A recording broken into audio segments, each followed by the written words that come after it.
హనుమద్ వ్రతం ఎప్పుడు వస్తుంది అంటే మార్గశీర్ష మాసంలో శుక్లపక్షంలో వచ్చేటటువంటి త్రయోదశి నాడు హనుమద్ వ్రతం చేస్తారు.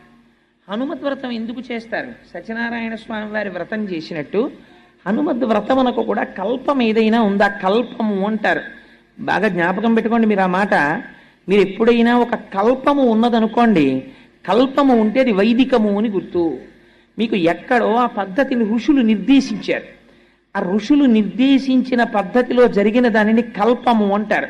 సత్యనారాయణ స్వామి వారి వ్రతం చేస్తున్నారు అనుకోండి, కల్పోక్త ప్రకారేణ అంటారు. అంటే కల్పము ఎలా చెప్పిందో అలా చెయ్యాలి. దానికి ఒక పద్ధతిని ఋషులు నిర్ణయించి పెట్టారనమాట. అంటే మీకు అది ఖచ్చితంగా ఫలితాన్ని ఇచ్చేస్తుంది. హనుమద్ వ్రతమునకు కూడా కల్పము ఉన్నది. ఆ కల్పము ప్రకారము చెయ్యాలి. అయితే హనుమద్ వ్రతము ఎక్కడ చెయ్యాలి అన్నారు. అసలు యథార్థమునకు హనుమద్ వ్రతం ఎక్కడ చెయ్యాలో తెలుసా అండి?